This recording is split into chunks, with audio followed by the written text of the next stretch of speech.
उत्तर प्रदेश मुरादाबाद आज दिनांक 2/3/2024 को संत शिरोमणि रविदास जयंती साप्ताहिक कार्यक्रम में पहुंचे श्री भिखारी प्रजापति प्रदेश अध्यक्ष विश्व हिंदू महासंघ का किया गया भव्य स्वागत। मुरादाबाद 2 मार्च 2024 को आज मुरादाबाद के चंदनवन रिसोर्ट में विश्व हिंदू महासंघ द्वारा रविदास जयंती पर आयोजित साप्ताहिक कार्यक्रम के अंतर्गत संत शिरोमणि संत रविदास जयंती का कार्यक्रम मनाया गया। इस कार्यक्रम में मुख्य वक्ता प्रदेश अध्यक्ष श्री भिखारी प्रजापति जी ने अपने विचार व्यक्त करते हुए कहा कि कोई भी व्यक्ति छोटा या बड़ा अपने जन्म के कारण नहीं होता है, बल्कि अपने कर्म के कारण ही व्यक्ति ऊंचा या नीचा बनता है। प्रदेश उपाध्यक्ष श्री डॉक्टर इंद्रदेव जी ने संत रविदास जी के मार्ग पर चलने का आह्वान किया।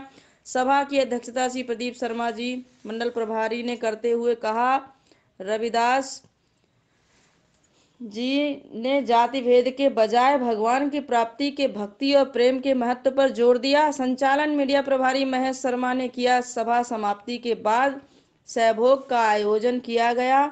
सभा को संबोधित करने वाले मुख्य रूप से प्रदेश उपाध्यक्ष विनोद सक्सेना, संभाग और प्राण प्रतिष्ठा दोनों ही पवित्र कार्य को सौभाग्य मीडिया प्रभारी महेश शर्मा ने किया। सभा समाप्ति के बाद सहभोग का आयोजन किया गया। सभा को संबोधित करने वाले मुख्य रूप से प्रदेश उपाध्यक्ष विनोद सक्सेना, संभाग प्रभारी हस्तिनापुर श्री संजय गुप्ता, कानपुर मंडल प्रभारी श्री भानु प्रताप सिंह, गौरक्षा प्रकोष्ठ प्रदेश उपाध्यक्ष श्री योगी विनोद, धर्माचार्य प्रकोष्ठ अध्यक्ष बिजनौर, महंत रामवीर जी, धर्माचार्य प्रकोष्ठ जिला अध्यक्ष नितिन शर्मा, मंडल सह प्रभारी पीयूष अरोरा, मातृशक्ति जिला अध्यक्ष प्रीति आर्य, जिला उपाध्यक्ष सुमित ठाकुर, हापुड़ जिला अध्यक्ष नीरज शर्मा, अनुज भारद्वाज, सुमित भारद्वाज, ताराचंद सैनी, संबल जिला अध्यक्ष कौशल शर्मा, जिला एवं जिलों की अध्यक्ष, महानगर अध्यक्ष, नगर अध्यक्ष, ब्लॉक अध्यक्ष, तहसील अध्यक्ष उपस्थित महासंघ के सदस्यों का आभार व्यक्त किया। मुरादाबाद से कैमरामैन इंदु शर्मा के साथ श्रीपाल सिंह राणा की रिपोर्ट। संत शिरोमणि रविदास जी के श्री चरणों में बारंबार प्रणाम करता हूँ, शत शत नमन करता हूँ तथा उन्हें श्रद्धा सुमन समर्पित करता हूँ। बोलिए संत शिरोमणि रविदास भगवान की जय। मेरा गुरु तो वो होगा जिसको पूरी दुनिया देखेगी। मेरा गुरु बहुत बढ़िया सा कपड़ा पहनता होगा। मेरा गुरु तो ऐसा होगा जिसकी पूरी दुनिया जय जयकार करती होगी। ये कौन मेरा गुरु? जो जूता चप्पल बनाएगा वो मेरा गुरु बनेगा? गुरु उत्तर प्रदेश के दौरे पे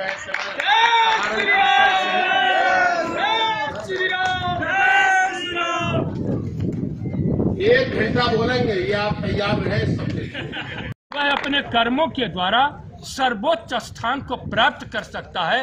इस चीज को संत रविदास जी ने दिखाया कि दलित वर्ग में पैदा हुए, लेकिन आज पूरा हिंदू समाज उनकी प्रार्थना करता है, उनकी पूजा करता है, उनके बताए हुए पंथों पर चलता है। जब लोकसभा चुनाव को लेकर क्या आपकी रणनीति है, क्या आप तैयारी कर रहे हैं? ये हम राजनीतिक व्यक्ति हैं, मैं कुछ नहीं बोल पाऊंगा। मैं केवल संगठन का काम करता हूँ।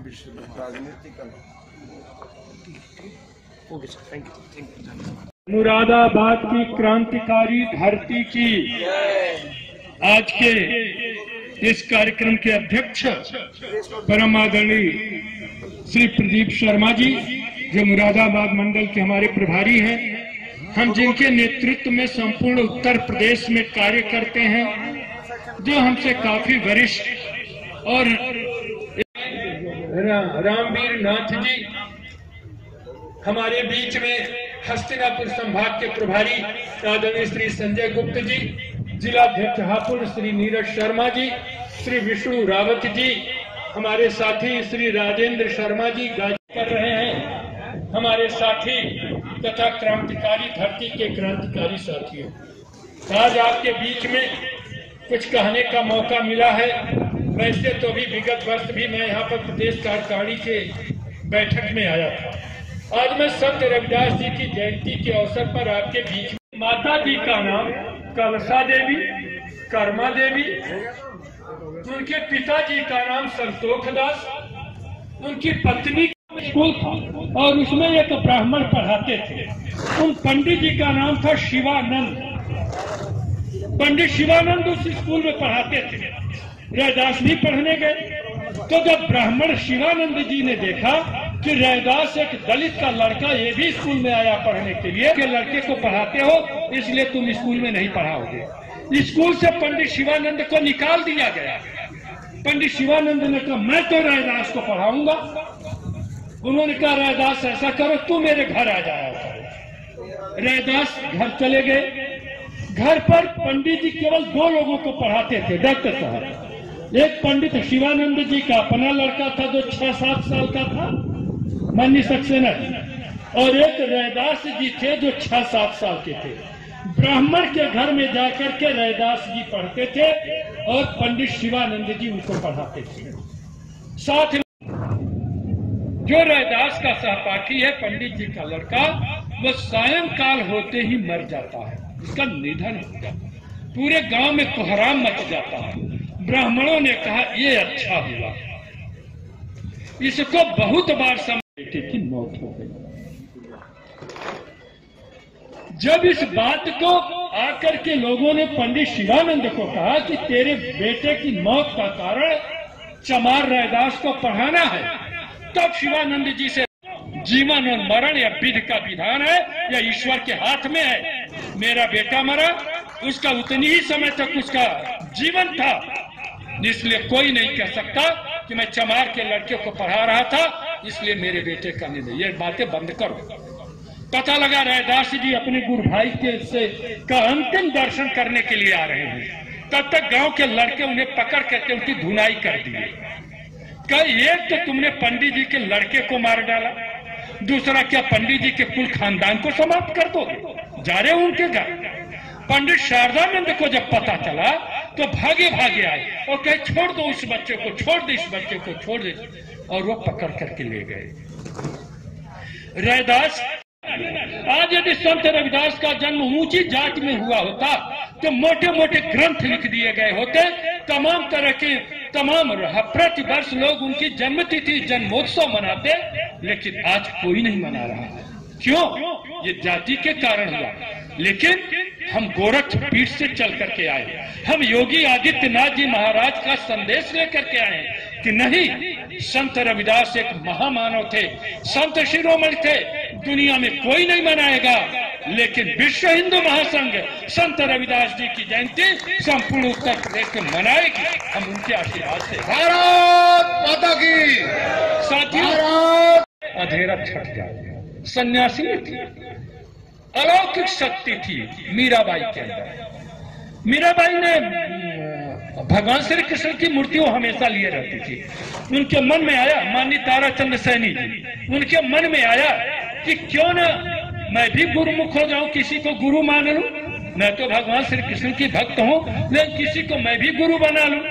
तो मीराबाई ने भगवान श्री कृष्ण की मूर्ति को उठाया और कान से लगाया, कहा भगवान मैं किसको अपना गुरु बनाऊं?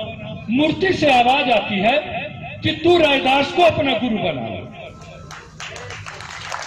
अब मीराबाई ने कहा कि मैं रैदास को अपना गुरु बनाने जा रही हूं। पूरे राजपुताने में उथल पुथल मच गया, क्षत्रिय समाज आज बबूला हो गया। कहा तुम महारानी होकर के, तू छत्राणी होकर के और चमार को जा रही गुरु बनाने, ऐसा हुआ तो फिर ठीक नहीं। मीराबाई संग न करी बात सबसे आखिरी बार फिर प्रयास करती है। उन्होंने फिर भगवान श्री कृष्ण की मूर्ति को निकाला और उन्होंने कहा भगवान मैं किसको अपना गुरु बना? मूर्ति से आवाज आती है कि तेरा गुरु रैदास तेरे सामने है, तू जा उसको अपना गुरु बना। मीराबाई कुछ नहीं देखी थी, उन्होंने आंख मूंदा और जब चलने लगी अलौकिक तेज था उनके चेहरे पर। पूरी भीड़ छट गई, कही अरे ये तो कोई अलौकिक नारी आ रही, भैया हट जाओ हट जाओ हट जाओ। सब लोग हट गए, जाती हैं और भाव विभोर हो जाती है, अपनी सुध बुध खो बैठती हैं। कहते अरे वाह ये क्या, अरे गुरु के चरणों की धूल में इतनी शीतलता तो चंदन में भी नहीं होती है। आज मेरा जीवन धन्य हो गया, आज मीराबाई का जीवन धन्य हो गया, मुझे रैदास जैसे गुरु महाराज मिल गए। उसके बाद मीराबाई ने कहा, गुरुवर, राजपुताने में मैं भगवान श्री कृष्ण की प्राण प्रतिष्ठा करने के लिए आपको बुला रही हूं, आएंगे गुरु महाराज? रैदास ने कहा, मैं क्यों नहीं आऊंगी बेटा, मैं आऊंगी, मैं आऊंगा। उन्होंने गए, रैदास जी पहुंच गए मंदिर में, भगवान श्री कृष्ण की प्रतिमा रख दी गई। डॉक्टर साहब, ये हुआ कि रैदास आए हैं और वो प्राण प्रतिष्ठा कराए, तो ब्राह्मण और क्षत्रिय मिलकर के कह रहे, भैया ये मूर्ति अपवित्र हो जाएगी, चमार छू देगा, ये मूर्ति अपवित्र हो जाएगी। तो हुआ, तो किया क्या जाए? कि ये हुआ कि इसके लिए ऐसा करो, मूर्ति को गायब कर दो। तो लोगों ने मूर्ति को मंदिर से हटा दिया, मूर्ति को मंदिर से हटा कि यह जो मुगलों का जो कालखंड था, हिंदुओं को बांटने, उनकी संस्कृति को रौंदने के लिए जातियों में हमें इस प्रकार से बांटा। वरना जो हमारा जो पहले की जो हमारी वर्ण व्यवस्था थी, उसमें ब्राह्मण सर्वोच्च आसन पर इसलिए विराजमान थे कि उनका जीवन भर का काम तपस्या करना। वे अपने तपोबल से देश के कल्याण का कार्य करते। राजपूत इस देश और समाज की रक्षा करते थे, वैश्य सबका पेट भरते थे, शूद्र सबके कल्याण और सबकी सेवा में रहते, और चारों भाई मिलकर के एक साथ रहते। चारों ब्राह्मण, क्षत्रिय, वैश्य, शूद्र सब मिलकर के एक साथ रहते, कोई जात पात नहीं, कोई छुआछूत नहीं। ये अंग्रेजों और मुगलों की चाल थी कि हिंदुस्तान को हिंदुस्तान न रहने दिया जाए। इस नाते में उस कालखंड की बात को मैं खुद मत लीजिएगा। जब मूर्ति गायब हो गई तो मीराबाई बिल्कुल सन्न रह गई। उन्होंने कहा, अब मैं क्या करूं? वो रैदास जी के पास आए, उनके चरण पकड़, कहीं गुरु महाराज जी, वो तो जो प्राण प्रतिष्ठा वाली जो भगवान श्री कृष्ण की मूर्ति थी मंदिर से गायब हो गई, अब मैं क्या करूं, अब मैं क्या? रैदास ने कहा, बेटा तू क्यों चिंता करती हो? अरे जिसको अपनी पूजा कराना होगा वो खुद आएगा, तुम क्यों चिंता करती हो? चलो पूजा की थाली तैयार करो, मैं चलता हूं। सभी लोग सामने खड़े होकर के देख रहे कि मंदिर सूना है, मंदिर में मूर्ति नहीं है, और जिन लोगों ने मूर्ति को हटाया तो सबसे आगे खड़े हो गए। क्या करो तुम पूजा करो, देखो किसकी प्रार्थना। रैदास जी ने निर्मल मन से भगवान श्री कृष्ण की स्तुति किया, और वही मूर्ति देखते देखते सबके सामने मंदिर में विराजमान हो गई। भगवान श्री कृष्ण की मूर्ति मंदिर में विराजमान हो गई। सारे लोग दंग रह गए। सारे समाज के लोगों ने माना कि रैदास सामान्य व्यक्ति नहीं है, ये ईश्वरी सत्ता वाला व्यक्ति है। हमें इसके साथ ईर्ष्या द्वेष नहीं रखना चाहिए, जाति के नाम पर हमें अच्छे लोगों को नहीं परेशान करना चाहिए। बहुत से हर जाति में, ब्राह्मणों में बहुत से ऐसे लोग हुए जो अपने जान को जोखिम में डाल करके दलितों की रक्षा की। क्षत्रिय समाज ऐसा रहा जिसने बाबा साहब अम्बेडकर को से लेकर के अन्य लोगों को आगे बढ़ाने का काम किया। ब्राह्मण और क्षत्रिय वर्ग के अच्छे लोगों ने दलितों और पिछड़ों को बहुत सम्मान दिया, उन्हें आगे बढ़ाने में अपना एड़ी चोटी एक कर दिया। यह हुआ कि इसके बाद प्रीति भोज होगा मंदिर की। जब प्राण प्रतिष्ठा हो गई मूर्ति की, तब हुआ भाई सब लोग बैठ करके सहभोज करेंगे। आप भी शर्मा जी सहभोज की व्यवस्था, उस पंक्ति में मैं नहीं बैठूंगा, जिस लाइन में वो बैठेगा उस लाइन में मैं नहीं बैठूंगा, क्योंकि मैं अपवित्र हो जाऊंगा। तो वो दूर जा करके बैठ गए, और जिनको लगता था कि नहीं ये तो बहुत बड़ा ईश्वर का भक्त है, वो लोग बैठे। तो जो लोग कहे अपवित्र हो जाएंगे, तो जब वो बैठे अब भोजन करने लगे, ये क्या हो गया? जब रैदास के पिता संतोष दास को ये पता चला कि मेरा पुत्र मेरा दाह संस्कार गंगा जी के तट पर कर देना ताकि मेरे भी जीवन को मुक्ति मिल जाए। तो गंगा जी के तट पर तो सब लोग करते थे, सभी लोग करते थे। जब वर्ण व्यवस्था थी सब लोग गंगा जी के तट पर हम सारे लोग करते थे, लेकिन मुगलों के काल में कोई नहीं कर रहे। दलितों के लिए मनाही थी। मुगल बांटना चाहते थे कि इनके बीच में भेदभाव हो, तो सब लोग मानने लगे। यह हुआ दलित और पिछड़े वर्ग गंगा जी के तट पर अपने परिजनों का दाह संस्कार नहीं करेंगे।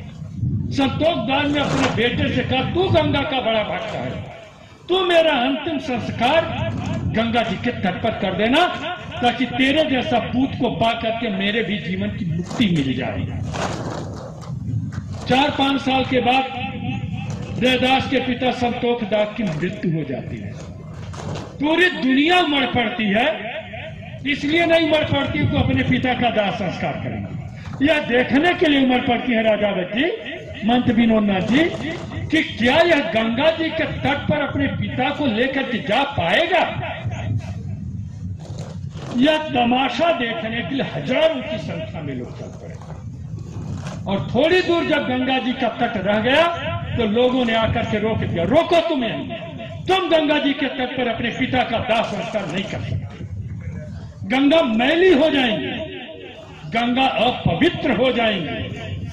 रैदास ने बहुत हाथ पांव जोड़ा कि मेरे पिता की अंतिम इच्छा है, मैं उनका पुत्र हूं, पिता की अंतिम इच्छा तो पूरी हो जाने दो, जो भी दंड दो, लेकिन मुझे पिता की चिता को गंगा के तट पर कर लेने दे। उन्होंने कहा नहीं, तुम नहीं जा सकते, तुम दलित हो। गंगा जी अपवित्र हो गए। लोगों ने समझाया बुझाया, छोड़िए जाने दीजिए, मान जाइए। पूरी दुनिया के लोग सब लोग गंगा जी के तट पर नहीं नहाते हैं, अभी मान जाओ। लोगों ने मनाया तो रैदासी मान गए और उसी स्थान पर अपने पिता की चिता लगा दिए। उनके पिता की चिता की ज्वाला अभी पूरी ठंडी नहीं हुई थी। रैदास अपने पिता की चिता पर लोट लोट करके रोने लगे और कहे, मैं अपने बाप का ऐसा भागा पुत्र हूं जो अपने पिता की अंतिम इच्छा को पूरी नहीं कर पाया। मैं अपने पिता की चिता को गंगा जी के तट पर नहीं जला पाया। और यही कह करके रोने लगे। फिर गंगा मैया की ओर मुंह किए और कहे, गंगा मैया, रैदास तुम्हारा भक्त नहीं है। पूरी दुनिया कहती कि रैदास गंगा का सबसे बड़ा भक्त है। तुम कैसी मेरी मां हो जो तुम मेरे पिताजी की अंतिम इच्छा को नहीं पूरी करने दी। अब तो मेरे पिताजी की मुक्ति नहीं हो पाएगी, अब तो फिर वे 84 योनियों में इसी तरह से भटकेंगे ना। तो कैसी मेरी मैया है। आज पूरी दुनिया जान गई कि रैदास गंगा का भक्त नहीं है। कैसे लोग मानेंगे कि मैं तुम्हारा भक्त हूँ। तो जीवन भर मैंने तुम्हारी तपस्या की गंगा मैया, मेरे पिता की चिता को, मेरे पिता को आज मुक्ति नहीं मिल पाई। मैं भी इसी चिता में जल करके मर जाऊंगा, मेरे पिता की मुक्ति नहीं मिल पाई। इतना कहते ही, रैदास के इतना कहते ही आकाश में चारों तरफ बादल घुमड़ने लगे, बिजली कौंधने लगी, चारों तरफ हाहाकार मच गया। इतने तेज आंधी तूफान चलने लगे जैसे लोगों के कपड़े शरीर में से निकल जाएंगे। चारों तरफ बिजली चमकने लगी।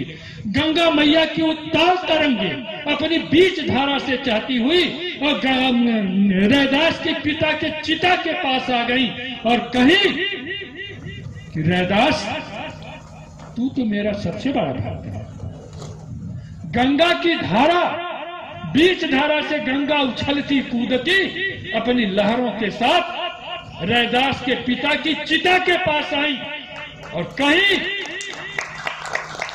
कि कैसे तूने जान लिया कि मैं तेरे पिता को मुक्ति नहीं दूंगी। अरे पगले, ये सब मेरी रचना योजना थी, ये मेरी रचना योजना थी। तू बता पगले रैदास, तू भी यदि मेरे तट पर जाकर के अपने पिता का दाह संस्कार करता और उनको मुक्ति मिलती, और इसी तरह से पूरी दुनिया मेरे तट पर दाह संस्कार करती है, तो तुम्हारे और उनके में क्या अंतर होता।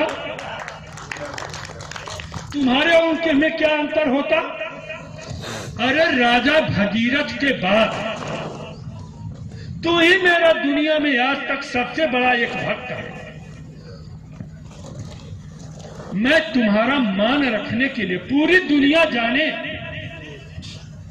कि गंगा की शक्ति और रैदास की भक्ति को पूरी दुनिया जाने, इसलिए मेरी रचना योजना थी, मैंने रुकवाया। और देख, सबके परिजन जब लोग दाह संस्कार कर कौड़ी दे दिया और जब मुड़ करके चलने लगे तो पूरी एक नारी, उन्होंने सोचा मैं बहुत गरीब ही, यदि मैं काशी के महाराज को दे देता हूँ तो मुझे बहुत ज्यादा धन दौलत मिले। वो लेकर के काशी नगरी के महाराजा धीराज के पास चले गए। उन्होंने कहा ये कंगन है महाराज। महाराज जी ने देखा, महारानी भी वहीं बैठी हुई थी। उन्होंने कहा कंगन मुझे दिखाई। कंगन उन्होंने महाराज के हाथ से ले ली और उन्होंने कहा अरे मैं काशी की महारानी होकर के आज तक कितना सुंदर सा कंगन नहीं पहन पाई, यह तो अलौकिक कंगन को उन्होंने हाथ में लिया तो कंगन से रोशनी सी निकल रही थी। कंगन से उस कंगन को चला गया, उसको साफ साफ उजाला दिखाई पड़ता था। उस कंगन में इतनी रोशनी थी, इतना नूर था, इतना प्रकाश था, महारानी जी दंग हो गई। उन्होंने कहा राजन मुझे इसका जोड़ा चाहिए, एक हाथ में कंगन नहीं शोभा देगा, हमें एक कंगन और इसी तरह का। तो महाराजा ने कहा भाई पंडित जी एक कंगन और दे दो महारानी के लिए। तो उन्होंने कहा महाराज जी अरे मैं किसी दुकान से इसे नहीं खरीदा हूं कि मैं आपको दुकान बता दूं। उन्होंने कहा मुझे एक कंगन चाहिए। महारानी जी अपनी जिद पर अड़ गए, वो नारी हट पर उतर गए। उन्होंने कहा मुझे इसी तरह का कंगन चाहिए। महाराजा ने पूछा तू बताओ पहले कंगन कहाँ से पाया, किस सोनार से बनवाया है। तो उन्होंने कहा महाराज जी सोनारों नार तो नहीं बना पाएंगे, किसी दुकान का नहीं है। रैदास भगत ने एक कौड़ी दिया था गंगा जी में फेंकने के लिए, मैंने गंगा जी को दे दिया और यह कंगन गंगा मैया ने दिया। वो गंगा मैया ने दिया है। गंगा मैया तुमने देखा? कहा गंगा मैया साक्षात स्वरूप में प्रकट होकर के अपने हाथ से उन्होंने कंगन मेरे हाथ में पकड़ाया। जितने लोग तटस्थ थे सभी लोगों ने गंगा मैया के स्वरूप को देखा। तो उन्होंने कहा था तू रैदास को दिया क्यों नहीं कंगन, जब रैदास की कौड़ी थी तो उन्होंने कहा महाराज मैं सोचा आपको दे दूंगा तो मेरी गरीबी कट जाएगी, दरिद्रता कट जाएगी, इस नाते में उनको नहीं दिया। तो उन्होंने कहा तब तुम दूसरा कंगन दो। तो पंडित जी ने कहा महाराज जी आप अपने राज्य के, काशी नगरी बहुत बड़ी है, आप अपने स्टेट के संभी आ गया कि आपको इसी तरह का कंगन बनाना है। सारे सोनारों ने कहा महाराज इस तरह का सोना इस देश के किसी खदान में है ही नहीं। जब किसी खदान में यह सोना नहीं है तो फिर कंगन कहां से बनेगा उस सोने का। तब महाराजा ने कहा कि ये तो अलौकिक कंगन है, ये तो इस सोना ही नहीं मिलेगा इस धरती पर, बनाने वाला बनाएगा कैसे। उन्होंने कहा तुम चलो रैदास के पास। रैदास भगत के पास पूरा राज परिवार जाता है, काशी नरेश जाते हैं और उन्होंने रैदास से कहा कि मेरी महारानी के लिए एक कंगन तुम इसी प्रकार का और दे दो। रैदास ने कहा कि भगवान, रैदास भगत उठे, महाराणा प्रताप के चित्र को लाइक करो, पूरी दुनिया लाइक करती, हम भी लाइक करते। आप लिखते नहीं, जो कट्टर क्षत्रिय केवल वही लाइक करते। तो मैं उनको बताना चाहता हूं, मैं निशक से न, मैंने महाराणा प्रताप को तब जाना जब मैं प्राइमरी में पढ़ रहा था और एक ब्राह्मण के द्वारा मैंने जाना कि महाराणा प्रताप इतने पराक्रमी भी। एक ब्राह्मण के द्वारा मैंने कक्षा 4-5 की किताब में हमारी उम्र के लोग पढ़े होंगे, एक पाठ था चेतक की वीरता। डॉक्टर साहब एक पाठ था चेतक की वीरता। रणबीच चौकड़ी भर भर कर चेतक बन गया निराला था, राणा प्रताप के घोड़े से पड़ गया हवा का पाला। आप लोगों ने भी पढ़ा होगा। चढ़ चेतक तन पर तलवार उठा, करता था भूतल पानी को, राणा प्रताप सर काट काट करता था सफल जमाने को। आप लोगों ने भी पढ़ा। तो मैंने सोचा कि इस कविता को लिखा किसने। तो जब मैंने अंत में देखा तो लिखा गया था पंडित श्याम नारायण पांडे। तब मैंने जाना कि महाराणा प्रताप इतने पराक्रमी थे, मानी कौशल मानी प्रदीप। तब मैंने जाना कि महाराणा प्रताप इतने पराक्रमी। तो हमने तो एक ब्राह्मण के द्वारा जाना। आप लिखते हो कट्टर क्षत्रिय हो तो लाइक करो। तो ब्राह्मण समाज किसको लाइक करे? जिसने महाराणा प्रताप के पौरुष और पराक्रम को पूरी दुनिया में फैलाया, वह समाज किसको लाइक करे? और फिर वह वैश्य समाज, जब महाराणा प्रताप थक हार गए, मुगल सेना से थक हार गए, उन्होंने कहा अब मेरे बस का इस मुगल सेना से लोहा लेना मेरे बस का नहीं। तब क्या हुआ?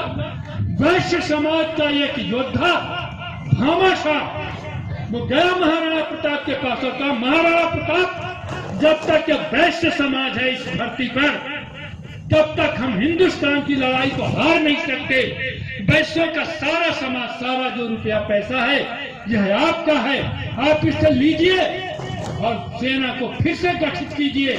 भामाशाह अपना हथौड़ा उठाता है और अपने तिजोरी के सारे तालों को तोड़ डालता है और कहता, महाराणा प्रताप, यह सारा धन आप ले जाइए, फिर से सेना का गठन कीजिए और मुगलों को इस देश से बाहर खदेड़ने का काम कीजिए।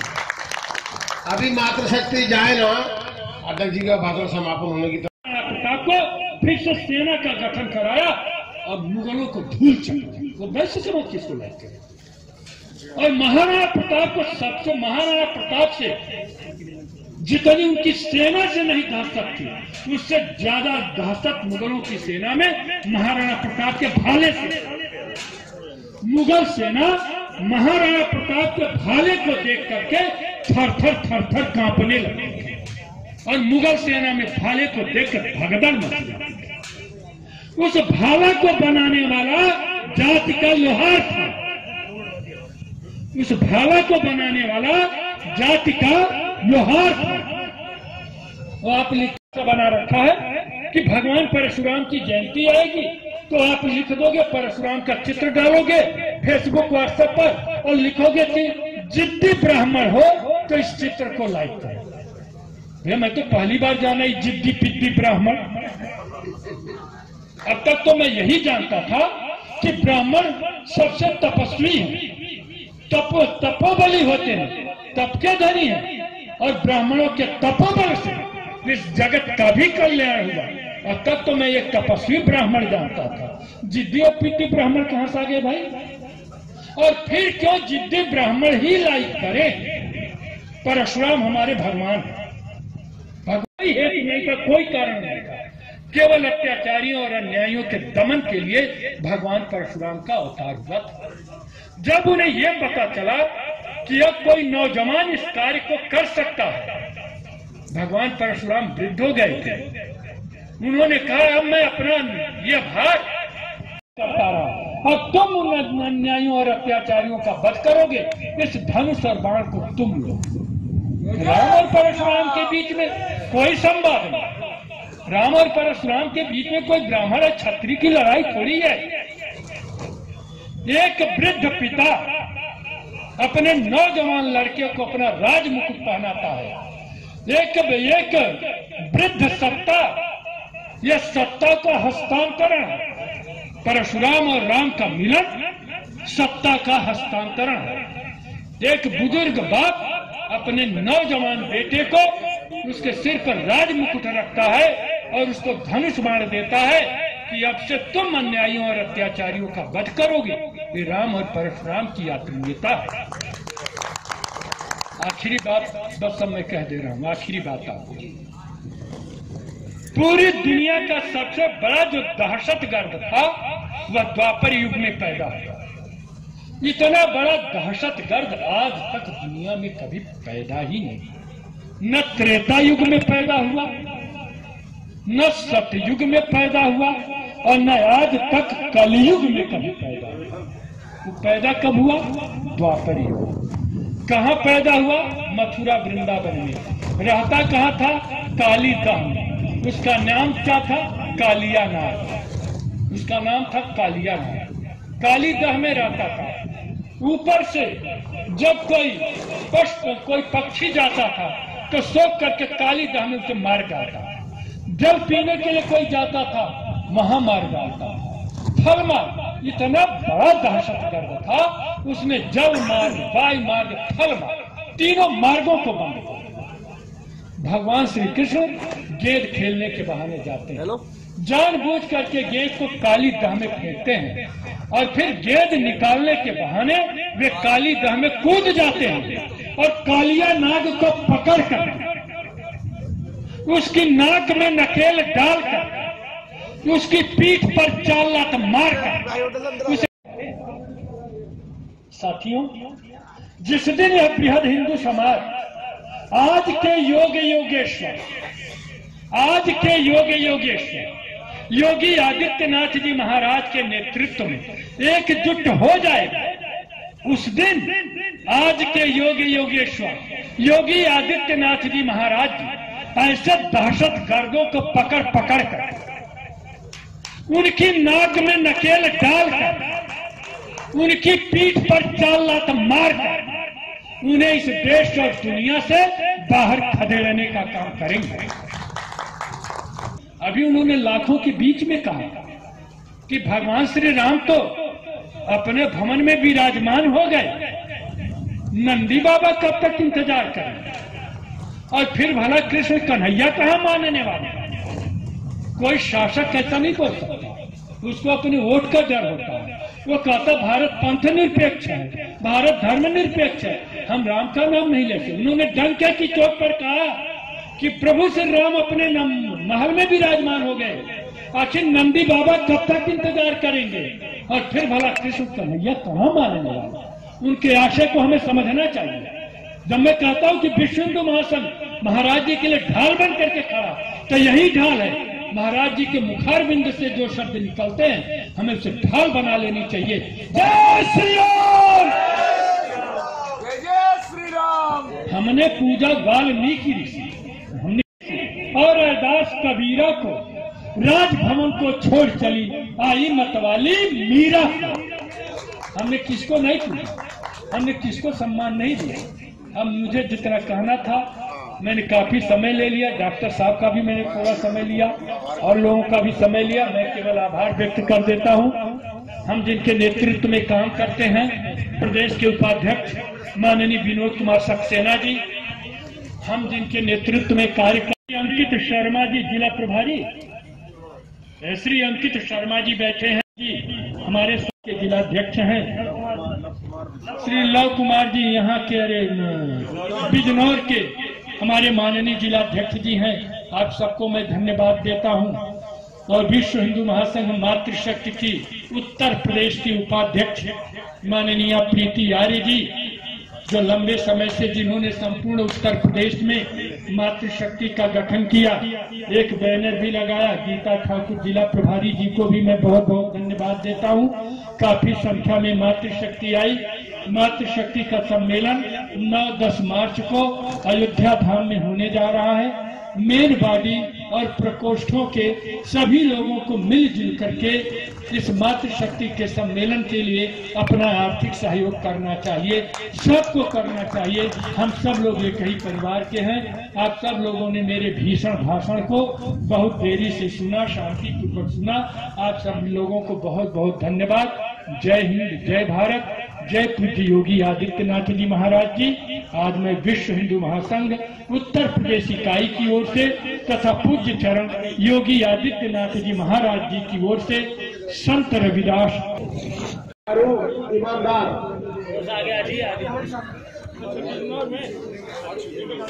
भाई आ गई।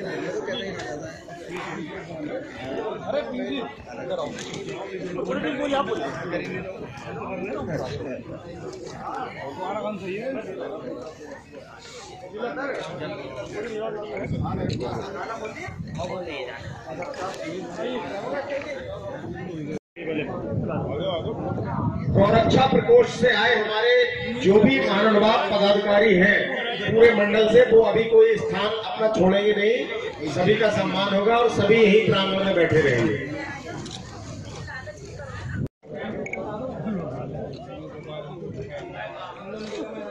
ठीक, गुरुजी आप भी आ जाओ। ये मोड़ले लीड लगा दिया। ये हमारे बच्चों को समझा ये बात करिए, वही दो हाथ लगा लो, हाथ लगा लो, हाथ दोनों लगा लो। आप भी हाथ लगा लो। गुरुजी को बनाओ। गुरुजी आप बैठो, आप बैठो, आप बैठो। हेलो, धर्माचार्य प्रकोष्ठ के भी हैं जिलाध्यक्ष। हाँ बिल्कुल बिल्कुल समझ के बैठे। संजय ठाकुर कौन बचा है?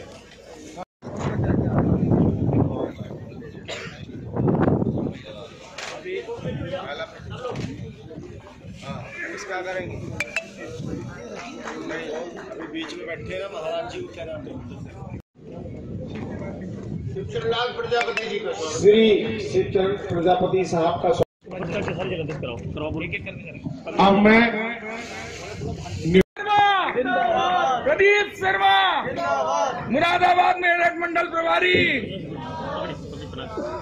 शर्मा जी, शर्मा जी, अरे इधर जिम्मेदारी बनती है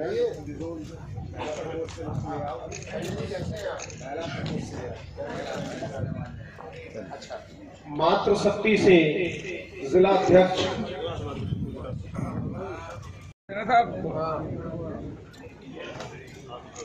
बाद में ग्रुप फोटो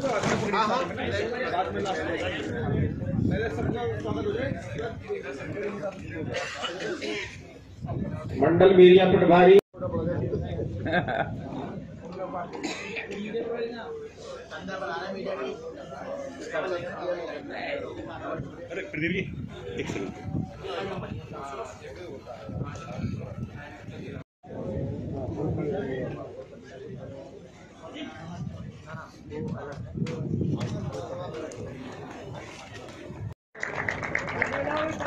श्रीमती आर्या जी से कहूंगा कि वो गीता ठाकुर जी का भी स्वागत करें।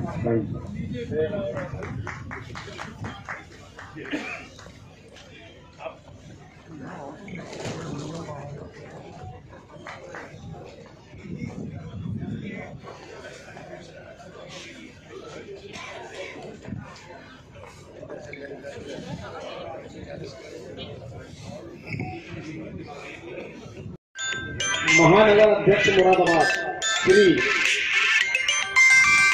गौरव सैनी जी से आग्रह करूंगा कि वो श्री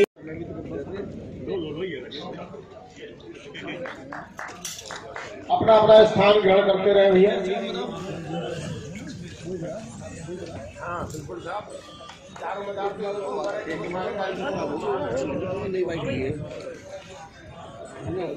मंडल प्रभारी महोदय प्रदीप शर्मा जी से आग्रह करूंगा कि वो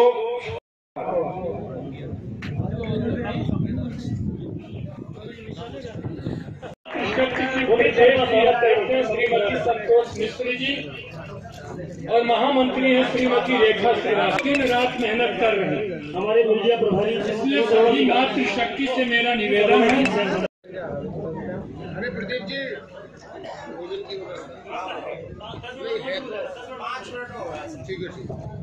अब मैं थोड़ा सा कष्ट देना चाहूंगा प्रदेश अध्यक्ष महोदय जी के लिए।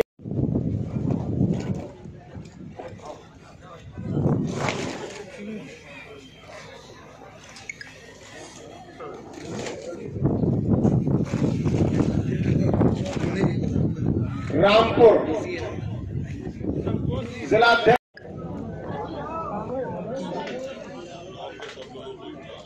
अपनी जगह स्वयं बना ले, आपको अच्छे से जान। भिखारी प्रजापति प्रदेश अध्यक्ष विश्व हिंदू महासंघ उत्तर प्रदेश। गोरक्ष पीठाधीश्वर योगी आदित्यनाथ जी महाराज जी के दिशा निर्देश पर विश्व हिंदू महासंघ उत्तर प्रदेश संपूर्ण उत्तर प्रदेश में संत शिरोमणि रविदास जी की साप्ताहिक जयंती मना रहा है। उसी जयंती के सिलसिले में आज हम अपने मंडल प्रभारी प्रदीप शर्मा, डॉक्टर इंद्रदेव सिंह जी और विनोद कुमार सक्सेना जी के आमंत्रण पर आज मुरादाबाद आ गए। आज के कार्यक्रम में मुख्य रूप से हम लोगों ने संत रविदास जी के प्रति श्रद्धा सुमन समर्पित किया, उनके व्यक्तित्व और कृतित्व को आम लोगों के बीच में पहुंचाया। संत रविदास जी का जन्म चूंकि ऐसे कालखंड में हुआ था जिस समय जात पात ऊंच नीच बहुत जोरों पर था और मुगल सम्राटों के बीच में हिंदुओं का धर्म परिवर्तन करने की एक होड़ा होड़ी सी मची थी, ऐसे कालखंड में रविदास जी का जन्म हुआ था।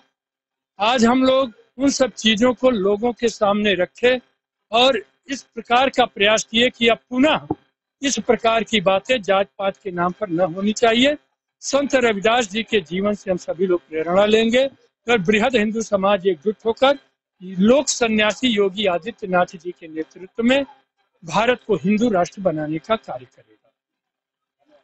बीच में आए हुए हैं जैसा कि जो कृतियां जात पात को लेके थी उन्होंने बताया, रविदास जयंती हम लोग मना रहे हैं, तो ये बहुत हर्ष का विषय है कि प्रदेश अध्यक्ष जी अपने बार चौथी बार हमारे पास आए हैं और हमारा सौभाग्य है कि हर बार हम इस तरीके से बुलाते रहे उन्हें और उनसे अच्छे अच्छे संदेश प्राप्त करते रहे। उन्होंने काफी कुछ बोल दिया है, मुझे आवश्यकता नहीं है बोलने की। जय श्री राम, जय हिंदू राष्ट्र, जय गौ माता, जय श्री राम। मैं हिंदू महासंघ मातृशक्ति से जिला प्रभारी गीता ठाकुर। आज ये रविदास जयंती के उसमें पर्व चल रहा है, उसमें 7 दिन का हमारा प्रोग्राम था। इसमें जो है प्रदेश अध्यक्ष जी आए और ये प्रोग्राम संपन्न किया। इस प्रोग्राम का यही उद्देश्य था कि समरसता की भावना सब में हो।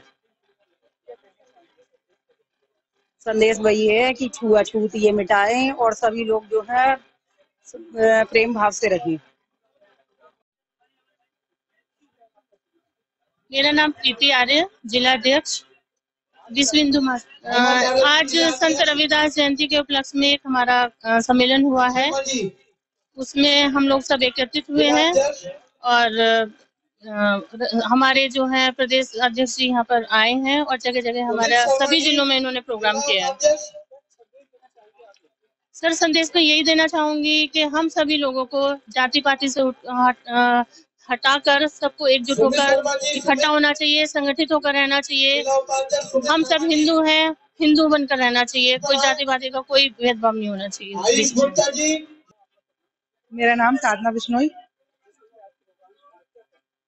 मैं आज केवल इतना ही कहना चाहती हूँ कि हमने ये प्रोग्राम 7 दिन से मना रहे थे संत रविदास जयंती को, और इस जाति पात से हम ऊपर उठना चाहते हैं और सबको मिलकर सबको साथ मिला के चलना चाहते हैं।